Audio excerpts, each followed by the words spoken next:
Welcome to Off the Roster, brought to you by our founding partner ProLine. With the new ProLine app, you can make every pitch more interesting all baseball season long.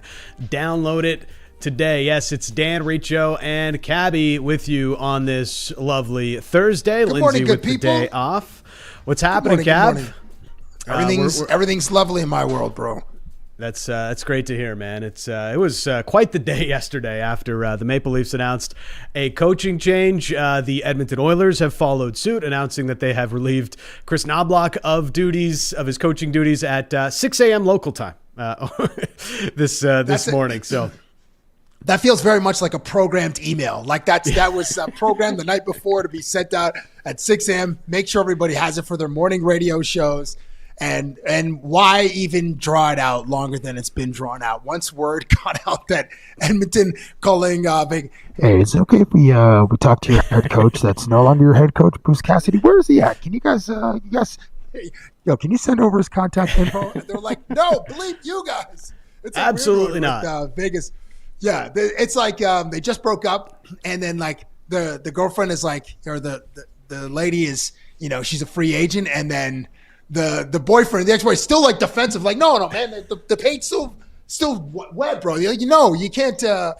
Very weird one there with Vegas. I don't know. Have we seen it doesn't like normally before, happen. Dan? It doesn't normally happen. Like if you fired a coach, it's pretty hard for you to say no. You can't talk to my guy anymore. We're not letting you talk to my guy. But in the past they changed this rule, but like.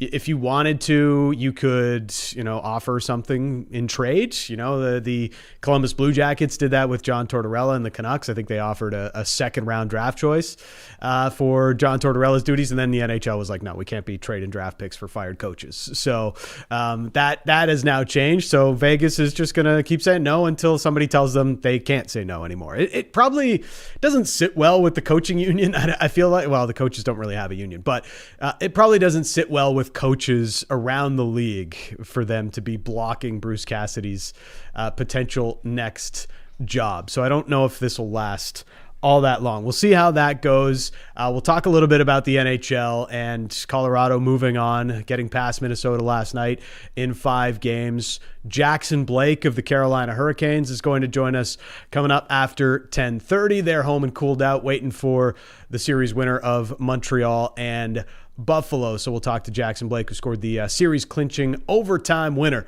for Carolina against Philadelphia a few days ago. But let's start with the Maple Leafs, cabin. After yesterday's show, we did the full recap of the Maple Leafs, and following the breaking news that they had moved on from head coach Craig Berube. As I said yesterday on the show and on Twitter, there really was no other choice for the Leafs to make here. You look at their possession stats, you look at the goals they gave up, the amount of scoring chances they gave up, the fact that Auston Matthews was going through the worst 2 years of his career offensively, the power play stunk. I mean, there was just not a lot to say that Craig Berube was getting this team going in the right direction. So I don't think anybody's really sitting here today and saying that this move wasn't needed to be made. But hearing from John Chayka kind of gave me a few different views on this. And I think his approval rating in 1 week has gone way up, Cab. Like, I didn't know if that was possible. He gets the first overall pick. Well, that was a bit of luck, right? Yeah. But I mean, you start with the press conference where like Steve Simmons like holds his feet to the fire. So like it actually couldn't, unless there like something wild from his past came up, but you actually couldn't get lower. And I think, as Jeff Merrick said on our show last week, like Steve Simmons channeled the rage of the fan base. And to your point about the stats that you gave about how the Leafs have underachieved or were like in bottom categories of bottom in significant categories, like it couldn't really get any worse for John Chayka. So you're right. Like, the hockey gods were absolutely shining on him and open up the skies. Like, here you go, sir. Here is the number one overall pick for you. And then it continued. His approval rating, as you said, just bumped up a little bit. More yesterday. Yeah, and we know social media had the Berube out campaign over the weekend too, but which is maybe the darker side of Maple Leafs fandom, but it is what it is. The Leafs came to this decision. I also like the way Chayka handled the business of it, right?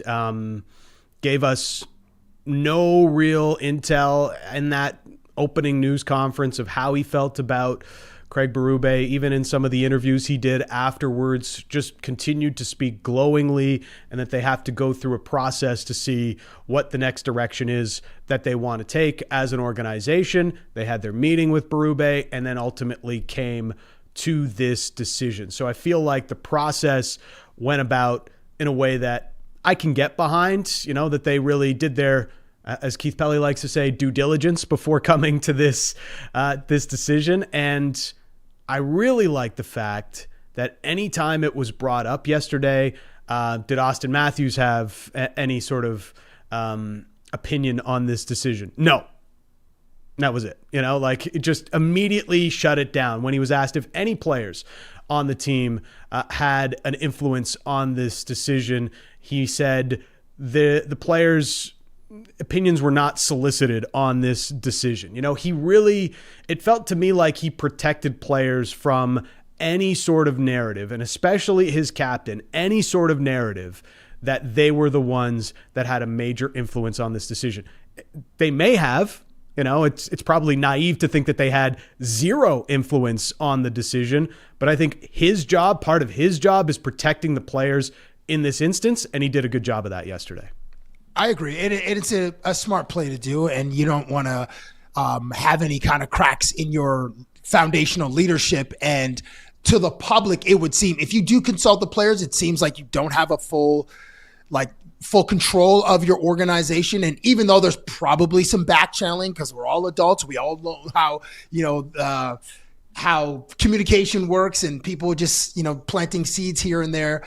But it's a credit to Chayka for presenting sort of a unified front and saying, hey, we are operating this way, and moving forward, these decisions come from me, and getting the sign off from, up above to say, hey, we're going to let Craig Berube go. Here's $9 million, big fella, just take your time and enjoy the your early retirement. I mean, I'm sure he'll be back in hockey soon. He's a hockey lifer, but getting that sign off, and then immediately just like, hey, I also, yesterday when we were talking with Nick and Dave Pinota, I was like, the timing just seems kind of weird that it took this long. But as I thought about it more, like, the guy just got there. He has to get acclimated. He's got to get his email and everything set up, and then just make carefully considered decisions. And although this was an easy one, Dan, to let Craig Berube go of his coaching duties,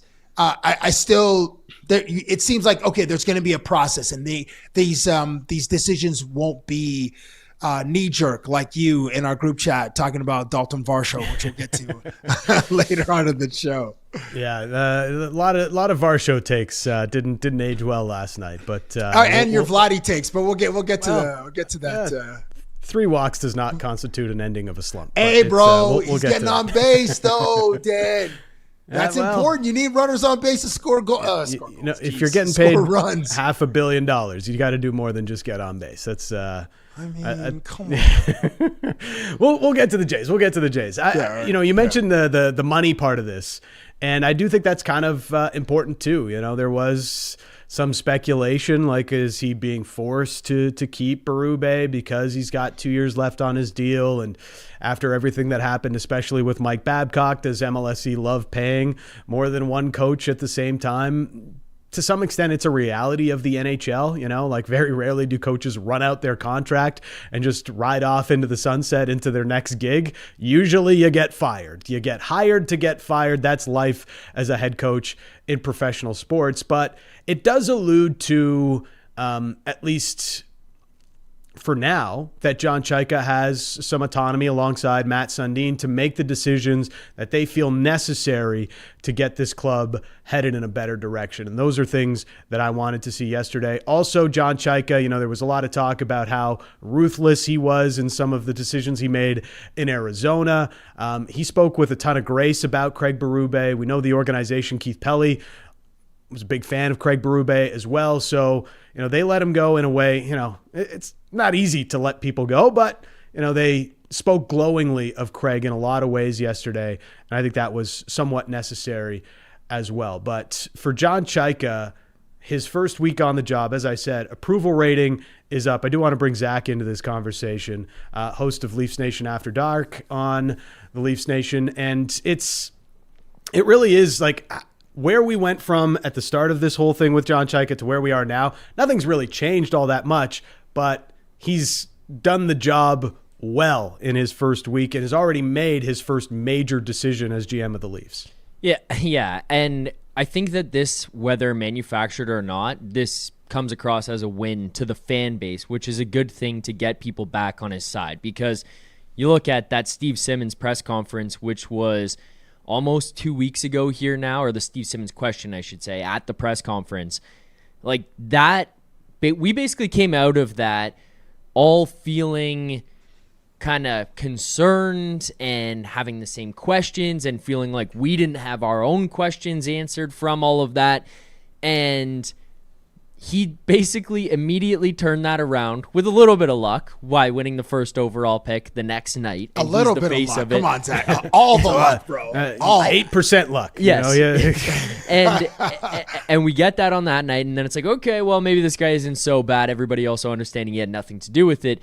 To then having comments kind of percolate out there where it's like, hey, he may be inclined to keep Craig Berube. And maybe that's because he likes Craig Berube. Maybe that's because he wants to keep the bullet in the chamber and have him around so that he can make his own move if things don't go so well to start the season. And that kind of starts to sour the fan base there as well. And then he goes out and fires the guy. And it's like, okay, you're not afraid to spend money if money is needed to be spent, which was a check mark and a concern of the fan base there. Then just the fact that, all these stats come up about how the team played under him and how Matthews was treated and handled. How can you be a data guy and ignore these stats? And then he fires Craig Berube, and it's like, okay, check. Like, you're paying attention to these little things. The fan base didn't love that. It's very slowly here. There's still questions about the guy, but slowly turning in the right direction. Yeah, and I think there was... Go ahead, Cab. A question about, as you're mentioning, Auston Matthews stats. Is it reasonable or is it unreasonable to think that either Chayka, speaking through Judd Moldaver, who's Auston Matthews' agent, or Auston himself, I find it hard to believe that in their conversations, whatever they are, the question is what kind of coach do you think, what kind of coach do you need? What kind of system do you need? We want you to return to the guy that scored 69 friggin' goals. We want you to return to a guy that scored 50 goals. How can we help? This guy's your star player. How many Auston Matthews types are there? One, two? I don't know how you think of Nate, but as far as goal scorers are, Cab, there's not, since he entered the league, he's the best goal scorer in the NHL. Okay, there's not many there's like him. Right? And Yeah. there's 5 or 6, maybe not 5 or 6, maybe 3 or 4 generational talents, and Auston Matthews to me is one. So is it reasonable to think that they his input, there isn't a little bit of seasoning or a little bit of spice? And there has to be. How can we get you back to the guy that we know that you are and you want to be, and friggin' lead us to the promised land? Auston doesn't even have to say it. Auston doesn't even have to say it. Yeah. You don't think? To me, Auston doesn't even have to say it. The proof is there, right?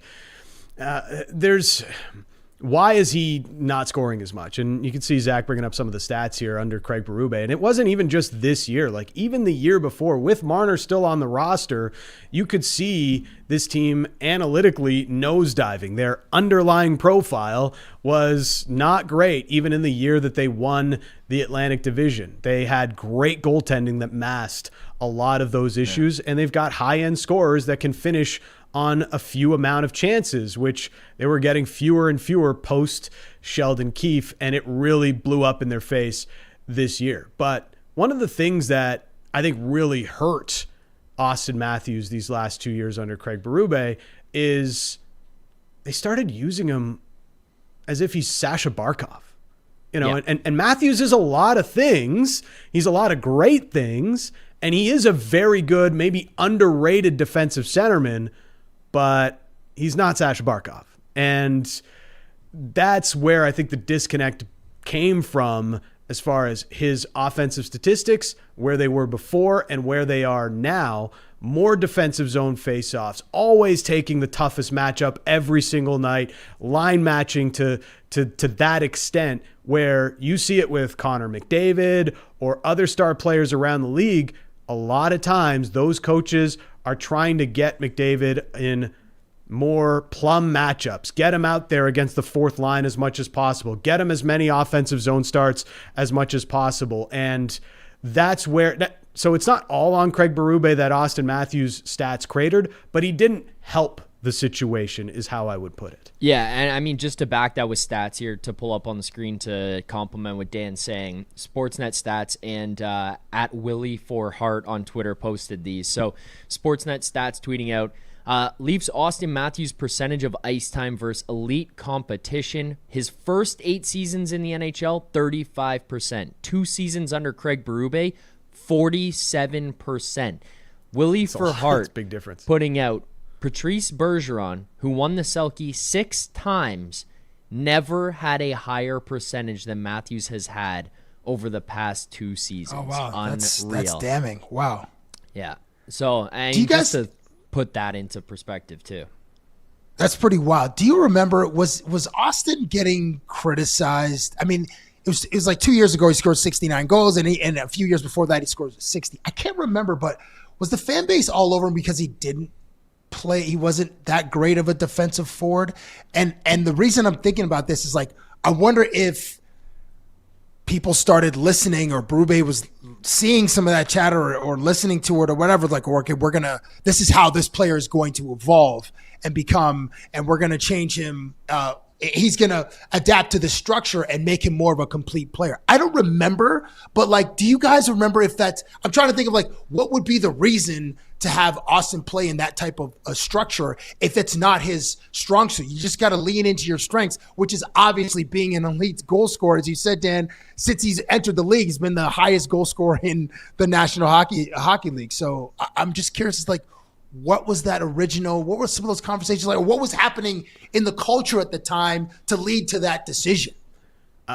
Part of it is probably Auston was like, I can handle more of this. I hear it a lot from centermen. Like, I want to be the guy that goes and takes the toughest matchup every single time. So I think maybe there's part of Auston wanting to take more of that and him getting more Selke love. Like, players want those kinds of things. But some of it is just who Craig Berube is. You know, he comes from St. Louis. He had Ryan O'Reilly there. Ryan O'Reilly, one of the best, two-way centermen of this generation of hockey. And Auston Matthews, again, has a lot of those qualities, but ultimately the hardest thing to do in this game is score goals, and he does it better than anybody else. You want to put him in the best position to score goals, and that's where this kind of went a little bit haywire. So this is something that I think they can easily fix, to a point where they get Auston more of these advantageous opportunities, but it's also going to be on Chayka to find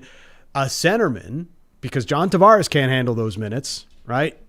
They've got to find a centerman somewhere, somehow, to help alleviate Auston Matthews from having to do these types of duties. Which is, by the way, ridiculous, and it speaks to the misuse of the roster by Craig Berube when you consider that they had, I don't know, Nick Waugh and Scott Laughton playing behind him. Yes. And neither Guys of who were them, supposed to be defensive centermen. Right. And neither of them could surpass 11 minutes per game played. Like he just couldn't put them out on the ice, couldn't find use cases for them. And I mean, even looking at the usage for guys in the offensive zone and stuff, like Nick Waugh is playing fantastic hockey right now for the Colorado Avalanche, who are off to the Western Conference Finals. He's getting drastically more offensive zone starts than what he was getting when he was in Toronto. And you look at a guy like Scott Laughton. Scott Laughton was just basically barely ever on the ice. Like, you look all the way up and down the lineup and the roster, like, it was just misuse everywhere, Cabbie. Yeah.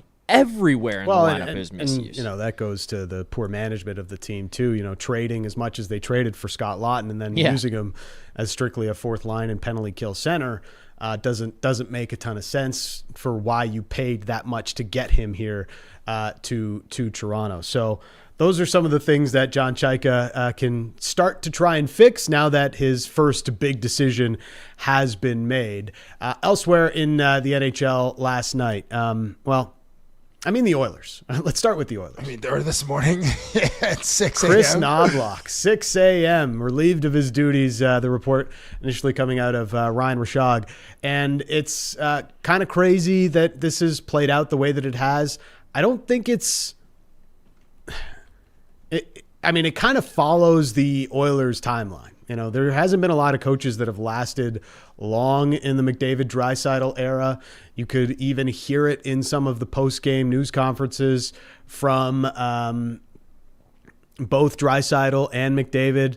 Draisaitl saying after the season, coach has to be better. Coaches have to be better. We've got to be better, but coaches have to be better too. At one point, McDavid was asked about some things that the team was doing, and he asked Knobber, I think was the line that that McDavid said. So you could kind of hear it from those two-star players, some of their frustrations and how things were going this past season. And it's multi-layered what's going on in Edmonton. They're very much like the Leafs in the sense of they're trying to keep this thing going while some of their stars are aging out, and they haven't had many young players coming through to help keep their competitive window open. And now they had a really tough season. How is it going to look moving forward? All of those questions are currently valid, but this is a massive, massive move by Stan Bowman, who's gotten a lot of things wrong for the Edmonton Oilers recently, Cap. I agree with that. And this is also much like the Toronto Maple Leafs. The window is now for the Edmonton Oilers because you have Connor McDavid in his prime and you have Auston Matthews in his prime. And I want to say do they both have 2 more years left? Both have 2 more years left in their extension starts this summer. 2 years. Right. Oh, by the way, Kris Knoblauch had just signed a 3-year extension with the Edmonton Oilers, which starts this upcoming season. So we were speaking earlier about John Chayka and having to get approval to let Craig Berube go of his coaching duties, and he's still owed $9 million. I don't know what the numbers are on Kris Knoblauch's contract, but that's 3 years that they are burning because obviously the team getting bounced in the first round by Anaheim was not part of the plan, and they're built to win a Stanley Cup or at least compete for one as they had in the past couple of seasons. And credit to Kris Knoblauch, he was an inspired hire, I believe, because he was plucked from the AHL after Jay Woodcroft. They got off to a terrible start in 2023, and immediately, boom, they go on 2 Stanley Cup playoff runs. So he's that's an impressive resume, and the weird or the instability part of, that's not the right way to phrase it, but in Connor's young hockey career, this guy's already played for 5 head coaches. He's going to now play for his 6th, and he is 29. There is a lot of instability there, but they, the leadership in Edmonton's been trying a bunch of different coaching philosophies. I'll just list them quickly. Todd McClellan, Ken Hitchcock, Dave Tippett, Jay Woodcroft, and Kris Knoblauch. There's 5 different coaches with different systems there in Connor's tenure. And Auston,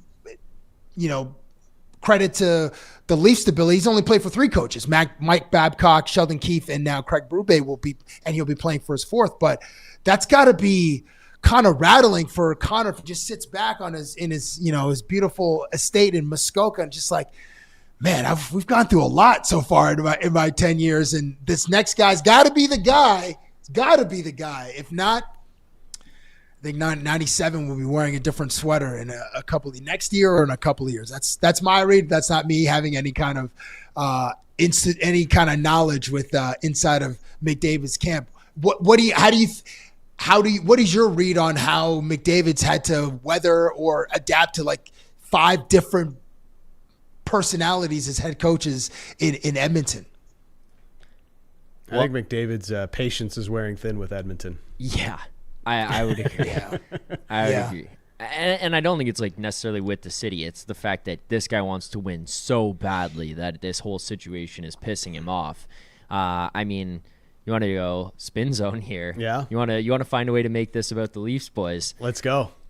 What do you think the narrative would be if Auston Matthews got his agent to then become the GM and a front office manager for his NHL team, to then bring in his junior hockey coach and not have his junior hockey buddies traded from the team, and then have his agent fire his junior hockey coach when things don't go so well? What do you think that narrative would be if that was happening here in Toronto? Yeah, it would be pretty fire. I mean, McDavid's had a lot of sway there in Edmonton, and he's acknowledged it by taking that super team friendly 2-year extension. Rightfully so, to be fair. Yeah. So he's done everything. And part of McDavid taking that extension is like, if he does choose to leave, he can't.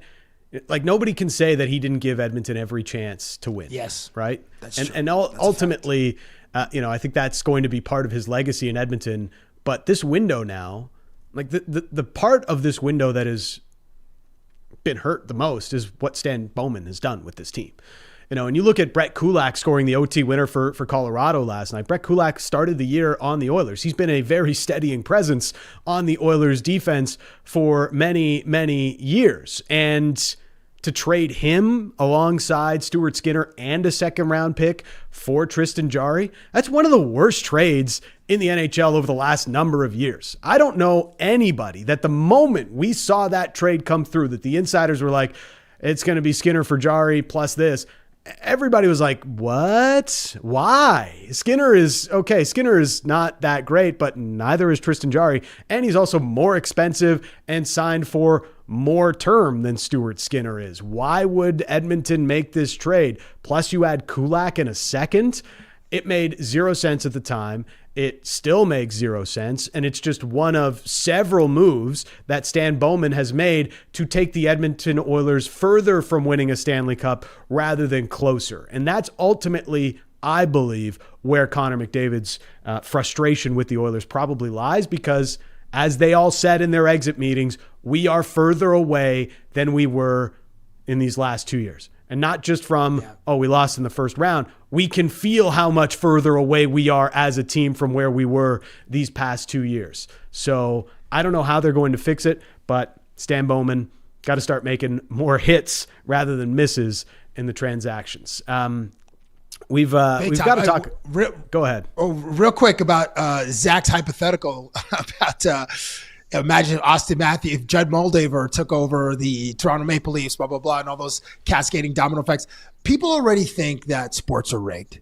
And, people who aren't Toronto Maple Leafs fans believe that the NHL draft lottery was rigged for the the Toronto Maple Leafs to get first overall pick. So if that scenario played out where Auston Matthews influences the team to get Judd Moldaver to be the team president, and Moldaver hires, I don't know, so Auston Matthews' Swiss coach or someone he played for in Arizona growing up as a 16-year-old as the head German coach. Doctor. Hire the German doctor. New strength and conditioning coach, yes. As your head coach, oh my gosh, they would burn it down. So it would just, it would not. It's a fun thought exercise, but I think we all know how the fan base would take that particular sequence of events. We'll keep the talk going. If you haven't liked the stream already, hit that like button. Also subscribe to Off the Roster. We bring in our next guest. It is Jackson Blake of the Carolina Hurricanes. Good morning, sir. Welcome. Good morning. Good morning. How you guys doing? Yeah, we're doing Good, awesome, man. Jackson. How are you? Good. I'm good. Have you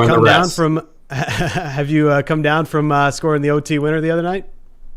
Yeah, it's been some days now, so obviously a cool experience, but I'm ready to get going for the next round. It was a big knee slide for the celly. Is that how you planned it, or is it just like pure elation that you go with the knee slide celly? I mean, I never actually planned anything, but no, I don't know. It just came to me, I guess. Blacked out a little bit. I don't even remember doing it, honestly, but I see it on video. But no, it was, I don't know. It just came to me, honestly. That's it's kind of how it happens when you score the big OT winner to clinch a series. You guys have made pretty quick. I mean, you've at least made it look easy through the first 2 rounds. How would you describe this 8-game win streak the club is on? No, it definitely hasn't been easy, but when everyone's playing the way that Rod instills in our group, and everyone's playing together, and no one's going on their own page, I feel like we're a pretty hard team to beat, honestly. And for those 8 games, for the most part, everyone's been doing that, and I think that's why we've been so successful to start, and hopefully just keep it going to the other round. Jackson, good morning. Cabbie here. You guys are the first team to sweep the first 2 rounds since 1987. Does it feel like you've forgotten what it's like to lose a game, or you're just afraid to break the streak? No, definitely remember what losing feels like. But no, I mean, you're probably gonna lose a game at some point. That's just the nature of it. I mean, if we didn't, that would be awesome. But as long as we're, like I said, as long as we're playing the way that Rod wants us to play and doing the things that we want to do, I think especially in these playoffs, we've really picked it up on a whole nother notch. I think in the regular season we did it for the most part all year, but now it just feels like everyone's on board, everyone's buying in, and it's been a lot of fun. You scored the game-winning goal in Game 3 in Ottawa. Was the silence at the Canadian Tire Center as sweet as like that North Dakota winter? Yeah, right? There's nothing going on there. It's literally a ghost town in Grand Forks. But, it's good, though. That feels good. That's what you want to hear. You want to do that for your group, and you want to help them out. And, hey, if that's what it sounds like on the road, that's what I want to hear. Yeah, you'll take it every time. You hear like someone's cell phone drop, or you just hear audible gasps from the audience. Like, yeah. Getting road wins are like the hardest thing to do. So it's credit to you and your teammates for silencing many crowds. You put up 3 points in the game 4 clinching win. Do you and Taylor Hall have a secret handshake for every time you guys set each other up, or you're just keeping it professional? Because the chemistry between you on your line is unbelievable. No handshakes yet. Maybe we'll get that going, though, after you brought that up. But, no, I mean, those two have been incredible all year. Like, we've played together for all year for the most part. But, no, I think in the playoffs we're just all, buying in with each other and, making it easier on each other. I think, obviously, credit to Stanks and Halsey. They've been unbelievable and making it a lot of fun for me to come to the rink every day and play, and they're making it easier on me too out there. So, I mean, those guys are unbelievable, and they've done it all year. Now they're getting rewarded for it, so it's good to see. Hold on, Dan. I have a quick follow up here. I'm sorry. Logan's nickname is Stanks. Stanks. Yeah. That's a tough one, bro. There's no other options on the board. What? Stanks. Stanks. Yeah, Stanky would be the other option, and I think Stanks is better than Stanky. The boys obviously love to say it, but to receive it, tough. He's got to be the sweetest smelling dude on the team. Like, if your nickname is Stanks, you got to come with like 2 pumps. And 2 direct pumps of cologne. You got to have the full Old Spice body wash. Like, you cannot at any point be smelling foul, because if your nickname is Stanks, like, it's got to go against. You got to buck the trend, I feel like. 100%. No, He's good. He doesn't stink. He's good. Facts only. He doesn't Thanks. stink. Golly. Okay. Yeah. Go ahead. So every time, I mean, you guys as a team, the identity part of it is, just relentless, right? You guys are hard on the forecheck. You close down faster than seemingly any other team in the league. What are the team cardio sessions like to get you guys playing like that? Yeah, I don't know. I mean, we have a lot of guys with a lot of energy on our team, I guess. And, I mean, it all starts in the defensive, those guys back there, the D-man, they've been unbelievable. Like the things they do, like to stay tight on guys and to not allow them to get the red and get it in and stuff like that. It's unbelievable. And it makes it easier on us forwards to, not have to play defense and, get more chances to go play in the ozone and stuff. I think it helps with our forwards tracking back a little bit and making it so they can stand up. But no, I mean, everyone's been working their bag off and everyone's been playing really well. So it's fun to see. Obviously awaiting the winner of Montreal and Buffalo. Is there team watch parties going on, or the video sessions in the evening now for the group? Yeah, no team watch parties right now, but everyone's watching for sure. I mean, that's a great series going on right now. It's been a lot of fun to watch. I mean, all the series are fun to watch, but especially the one that you're going to end up playing one of those teams. You watch a little bit closer and see what's going on in those series, and I guess we'll find out and we'll see who we play.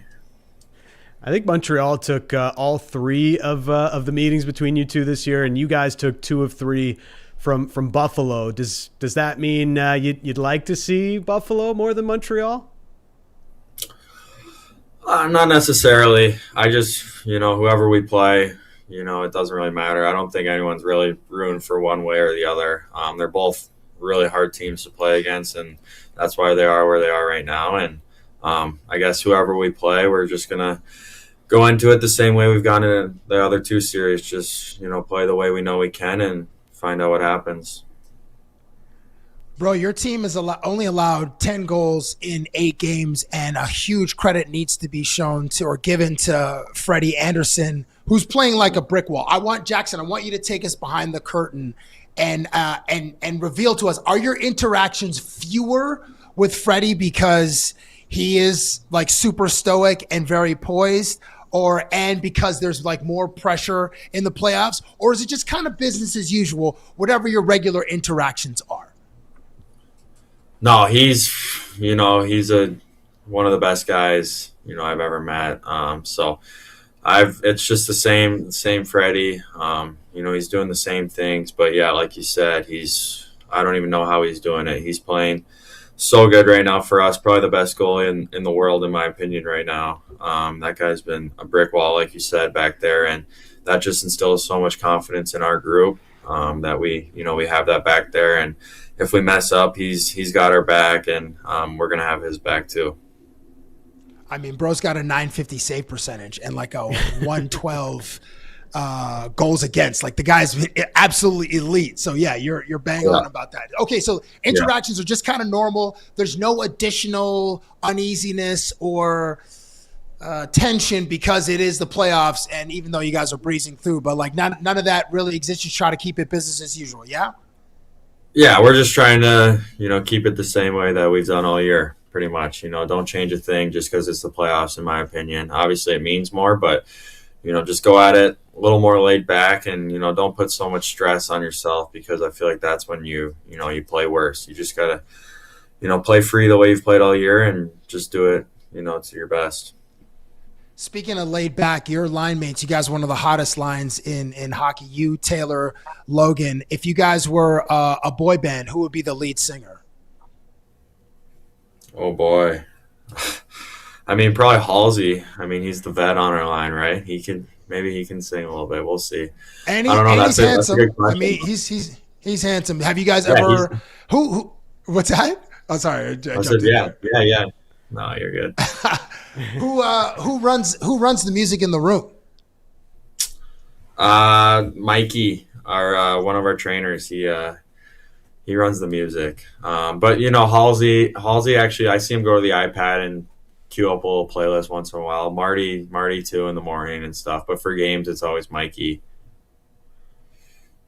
Okay, dope. Another one. I want to just go back to your OT winner in Game 4. Kind of bounced off of Dan Vladar's glove, and it trickled in on a scale of 1 to 10. How much pure luck versus pure skill are you claiming for that particular goal? Yeah, I mean, I definitely got the bounce there. That's for sure. Definitely a little lucky for that one I think it, if it hits anywhere else, it's probably not bouncing in. So a little bit of luck there. But honestly, I had the shot I wanted there. I tried to go somewhere around that area up there. And, but no, like you said, I got pretty fortunate with that one to go in. And, that's just the way it works sometimes, though. You need the bounces and little things like that to score goals in this league. And, fortunately, I got that one. 4 goals in 8 games these playoffs. I thought scoring was supposed to be harder this time of year. Yeah, it is. It is. It hasn't been easy, that's for sure. But like I said, credit to Stanks and Halsey. What's Stanks and Halsey? Yes, Stanks, man. What a nickname, bro. What's something about Rod Brindamore we don't know?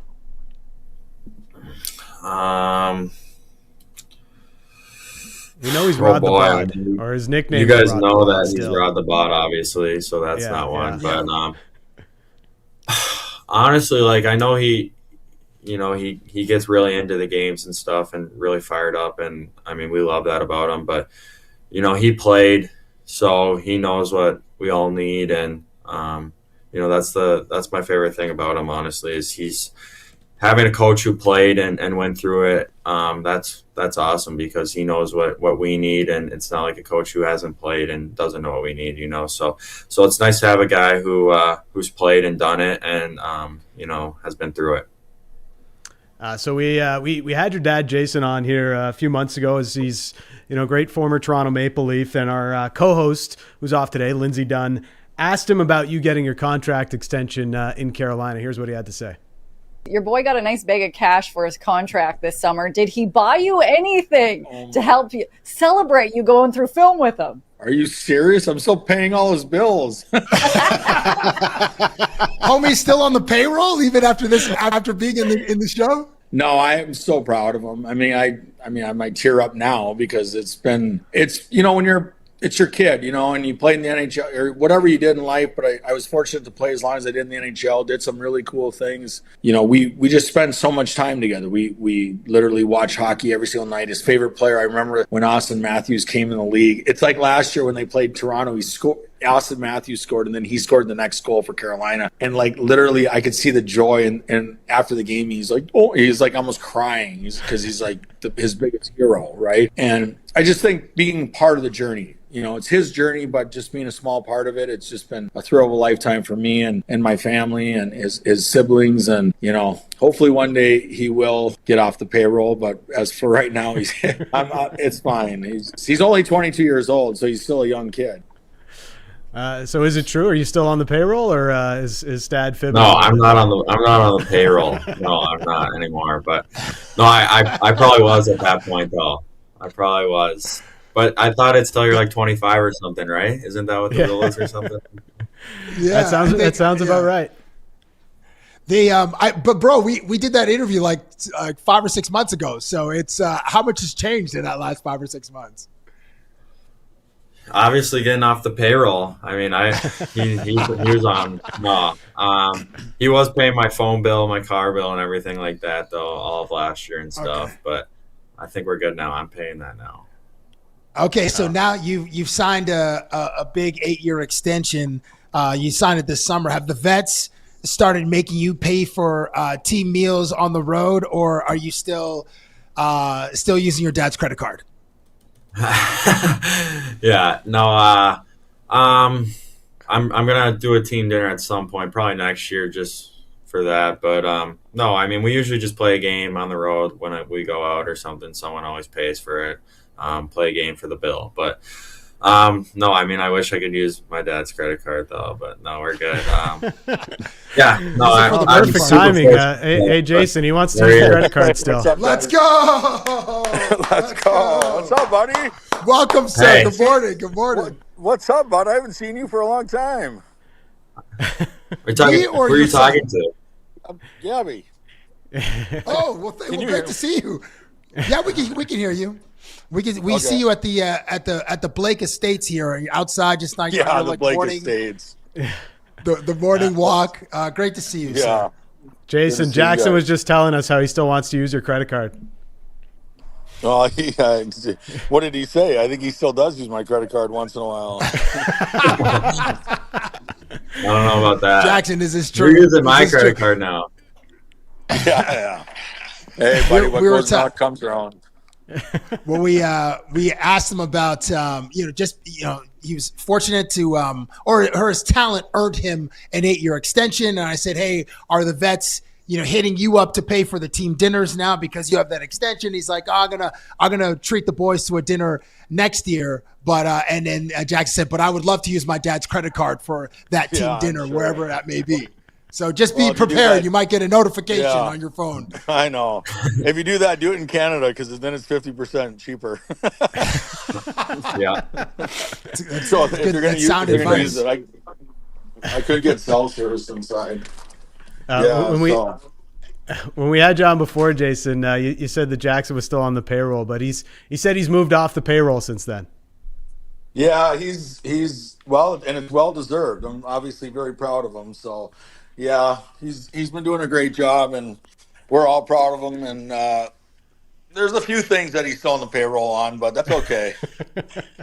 Jason, what is it like seeing your son when he's scoring game winners? Like how take us into how many F-bombs, how many letting goes are there? What is the decibel level coming out of your body when you're watching your boy play at the highest level in the highest leverage situations? Well, yeah, I mean, it's obviously a dream come true. It's very exciting. I mean, I was fortunate to play as long as I did. I never made it past the first round, so this is obviously the last couple of years have been super fun to watch, and I haven't missed a game. I'll be in Carolina next week. Scoring big goals like that, I mean, I don't know if there's any F-bombs or let's goes.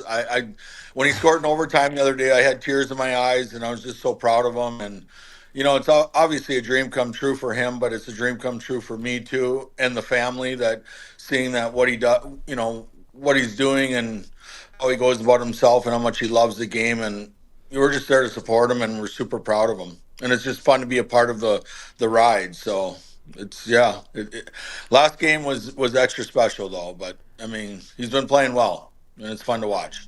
Yeah, 4 goals in 8 games these playoffs is pretty good. Jackson, what do you think is the biggest part of your game that you took away from your dad? I mean, yeah, Or you're just better at everything. So no, definitely not. Oh, he's a lot better. He's a lot better than I was. No, he's taught me so much. I mean, I don't even know if there's one thing, but I just think the work ethic part of it, like just him kind of instilling that in me was big. I think that's, one of the main reasons I am where I am today is working, that work ethics part of it. But no, I mean, he was always there for me, whatever I needed. Yeah, there's some good stories for sure of us growing up, but I don't know if we have time for all those, but no, it's good. He did so much for me, and I'm super thankful for him, not only to have him as a hockey dad, but just a regular dad in general. So he's been awesome. Jason, real quick, you said you don't miss a game. Are you attending all the games, or like road games? You're at home, you're in your, you got multiple screens or whatever. One, the ESPN broadcast, the TNT broadcast, maybe the Sportsnet broadcast. So are you attending road games, or are you just going to the home games? Because you guys live in different cities, correct? Yeah, we live in Minnesota, in Minneapolis. Minnesota. I'm not missing any of the playoff games. I don't miss any games. It's funny, when I coached this year, my 13-year-old son, and I ran the forward door, and I'd be watching the game, and they're like, open the door. I'm like, no, Jackson's got the puck. Wait. But No, I don't miss a game. I don't miss a game. When it's if you're sitting with me at home watching the game, whether I'm on the couch, I have my little spot, and the difference is when he's out there and when he's not out there, I'm relaxed. But when he's out there, I'm at the edge of my seat the whole time, and I get just anticipating something great that's going to happen. Or I'll text him. The funny thing is, there's times where I'm like, dude, you got to shoot the puck, and I'll text him during the game, knowing that he's not going to get it. So when he opens it up after the game, he's going to know.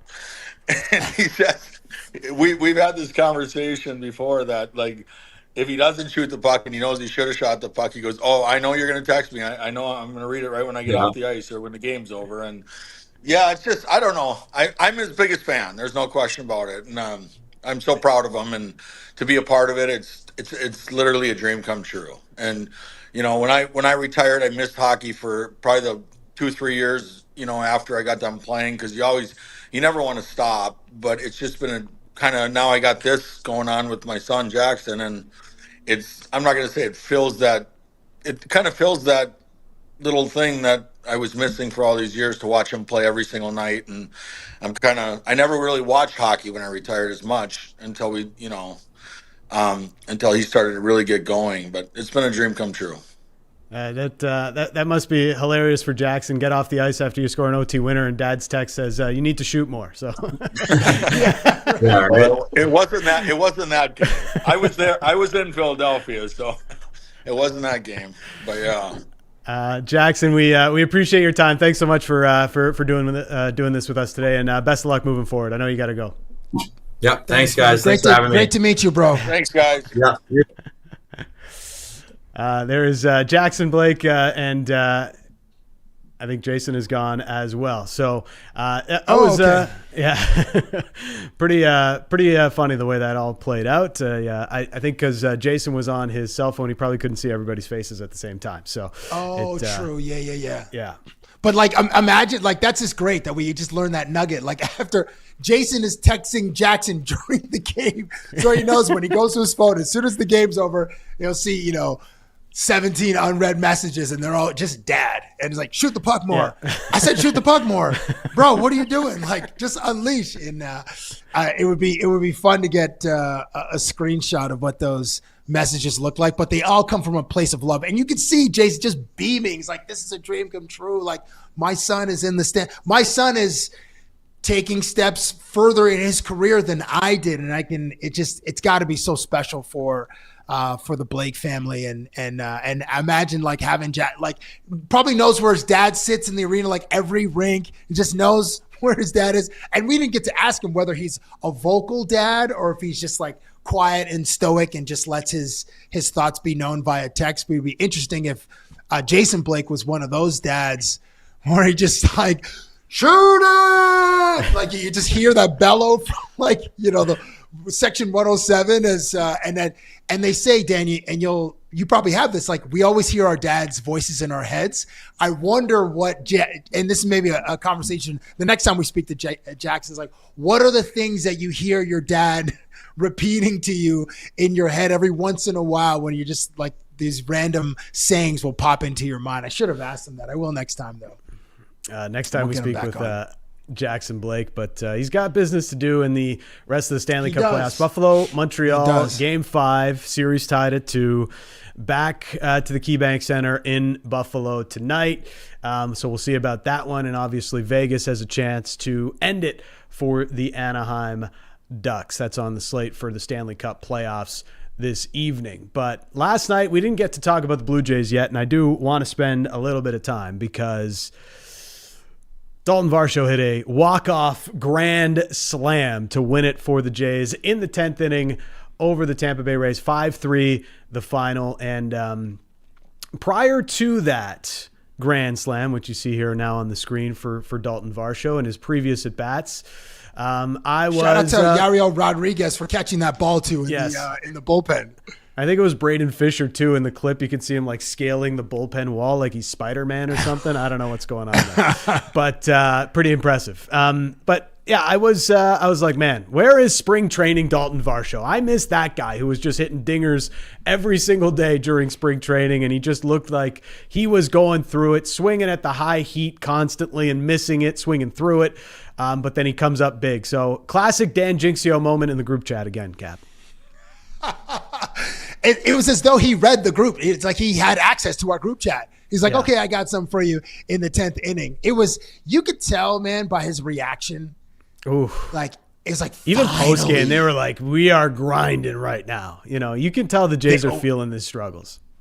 They are. I mean, it was basically like a 1-0 game, 1-1 game for most of the game. Dylan Cease was brilliant with, his four different types of pitches. Another 10 strikeouts last night.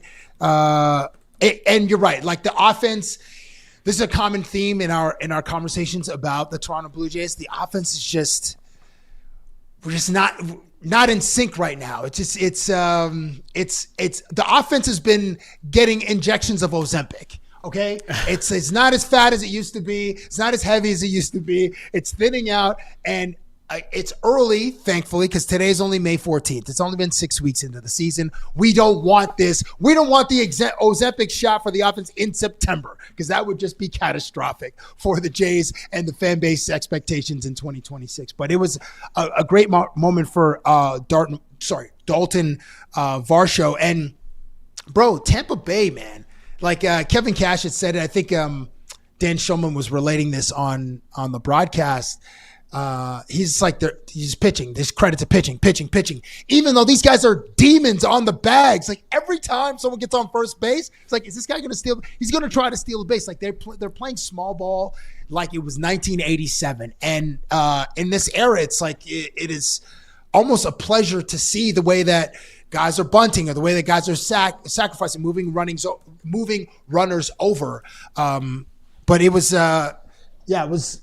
I don't know if you guys, sorry, my camera just cut out here, but you can maybe still hear my voice. We can still hear you. But Tampa is a formidable opponent, man, and they just got brilliant pitchers over there. But this is what we needed. It's almost like a get right game. Dan, is this the quote unquote TSN turning point for the Toronto Blue Jays this season? I want to say yes. I guess it could be. I don't know if I feel the confidence that this is the turning point. And not because the Jays don't have the talent to do it. They're just not playing well enough. You see it throughout the game. And sure, the 10th inning, the Varsho Grand Slam is a great moment. But otherwise, like it was another poorly played game by the Jays. It felt like they hit into double plays every single inning. They had guys on base all the time, kept hitting into double plays, kept running into outs. I miss the Jays that played clean baseball. We're seeing in the chat here. I miss the 2025 Blue Jays. So do I. The team that played good defense, that made every out difficult every single night. Like that's the team that I miss from last year. But right now, you're seeing most of the time when there's a big moment at the dish, you're seeing bad swings and guys chasing, and in defense, like there's guys just bobbling the ball that shouldn't bobble the balls. And I think that there's a lot going on, and it just feels the pressure and the struggles right now are adding an extra layer that this team can't break through. And until that changes, it just doesn't feel like they can play free. And that's what's holding them back right now, in my estimation. I know John Schneider's talked about that as well. When you watch them, you can see it. You can feel it, that they are gripping the bats too tight, as the old cliche goes. And that's just got to stop. So new plan for the Jays here, Cab. Okay? You got to simplify, right? That's ultimately what a lot of sports people say, simplify. Don't think about how do we get back to 94 wins. Let's start with a smaller goal. There's 17 games remaining in May.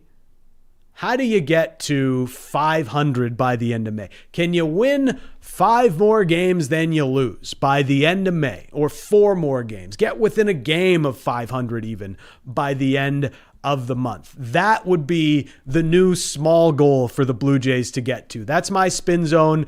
Trying not to think overly too much about what happened in these 3 games against the Rays. That'll take years off my life. It already has. So just think about the small goal that needs to happen for the Jays moving forward. So to your point, they go to Detroit next for a 3-game series, then to New York for a 3-game series, then they're home to Pittsburgh, Paul Mother Bleeping Skeens, then they're home for 3 games to Miami. Shout out to Liam Hendricks and Otto Lopez, the Canadians. Oh, no, and the Maple Masher, Owen Casey on Miami. And then they end the month in Baltimore. So Detroit, Baltimore, and New York, formidable opponents. So I listen. That New York series is going to tell us a lot, Cab. Like you mentioned. You know what? Vladdy gets up for series in New York. If when the first AB he has at Yankee Stadium, guess what? Everybody in the stadium, every Yankee fan with their New York accent, they're just going, the Yankees! They're just going to be yelling it at Vladdy constantly. Oh, how does it feel in last place? The Yankees lose? Oh, okay. Yeah, sure. So Vladdy, there's going to be a lot of the Blue Jays lose if they Vladdy's one of those, lose any of those 3 games in New York. Vladdy's one of those guys, though. I feel when the boos start, or when he starts to feel that like added energy from an opposing fan base, that's when the best comes out of Vlad. That's what I'm hoping for. I hope you're right. And listen, he's on a homeless streak right now. They mentioned in the broadcast 27 games without a home run is the longest streak of his career. He had another streak of 21 games, and now he is at 21 games in 2026, games without a home run. So New York can't come soon enough because he does light up Yankee Stadium. Just something about that building and the history there, and the thing with his dad, which he's never explained, but like something happened when he was with the Expos or the Angels at Yankee Stadium. So anyway, Vladdy plays very well there. You were mentioning earlier about simplifying things, but there were like a couple of mental mistakes, and one with Vlad Guerrero Jr. That I wrote down from, it was in the top of the 8th, and Yandy Diaz hits a chopper in the infield. Guerrero fields it in front of Ernie Clement, who's the second baseman, and then he doesn't, like, there's it's 2 runners on, and then Vladdy doesn't, he like almost double pumps. He doesn't make the throw to third to get the runner out, and the runner's safe. So then there's bases loaded, and thankfully Louis Varland got Luke Fraley to pop up. But it was just one of those mental mistakes. The game before, I think Okamoto had a ball go off his glove. Shout out to Junior Caminero doing everything possible at third base to give us opportunities to win, because in one game, I think Bro had 2 or 3 errors. But you're right. There are a couple of those little mistakes, some fielding things that – Vladdy's not supposed to go for that ball. Like, Vladdy's got to stay at first base and let Ernie. That's right. And Clement kind of looked at him like, yo, what are you doing, bro? Like, it hit right to me. But you can tell that, or the way that I process that is like Vladdy he's feeling the pressure. He's not delivering at the plate, and like, he's trying to do too much, I suppose, is one way to categorize it. And that was one example. And thankfully, Daulton Varsho bailed us out because he hit a Grand Slam winner for a 5-3 win. But those are small things, I think, Dan, to your point about simplifying it and cleaning things up, that the Blue Jays need to do for the rest of the month if they want to get back to like 500 and have 4 months of the season ahead of them. Yeah, the gears are churning a little bit too much between the years. You need to be playing with a free mind, as they say, or as I learned in reading The Inner Game of Tennis. So it's a lot of work still to do for the Blue Jays. Dylan Cease was brilliant, though. 9 Ks in 7 innings, efficient. I was saying earlier in the year, like, the only thing missing is a little bit more efficiency. Can he eat a couple more innings?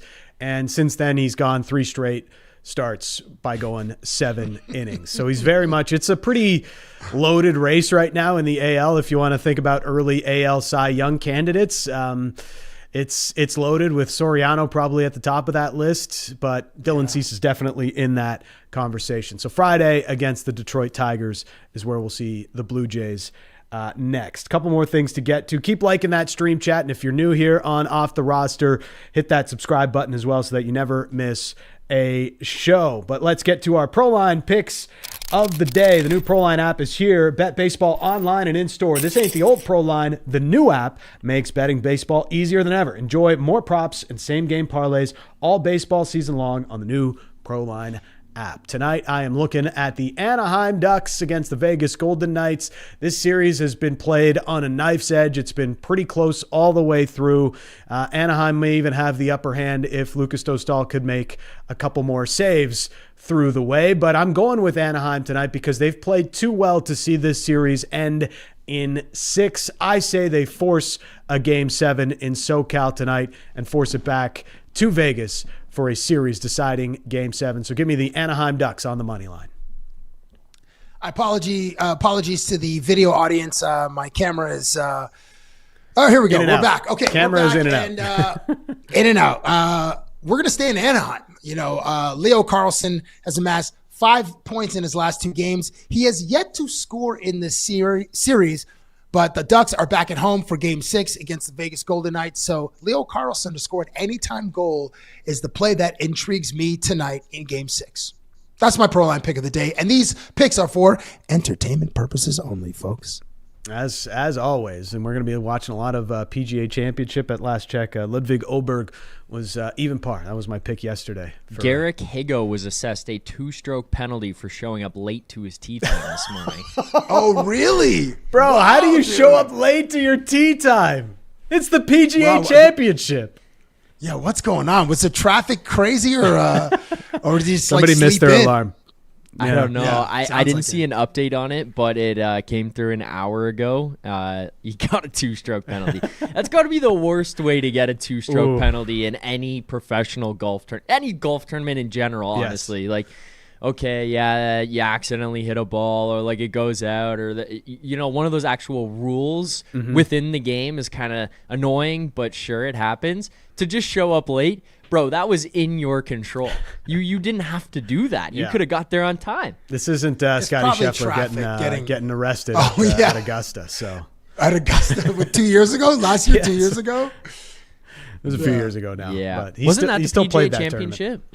No, that was it. Was it? I think it was Augusta. Okay. Yeah. Okay. All right. Before we go, I do have one more story because Keith Pelly has he's gotten a lot of play on this show.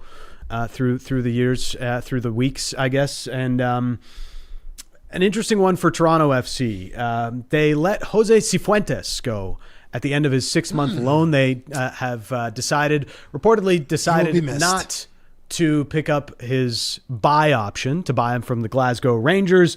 So it was a 6-month loan.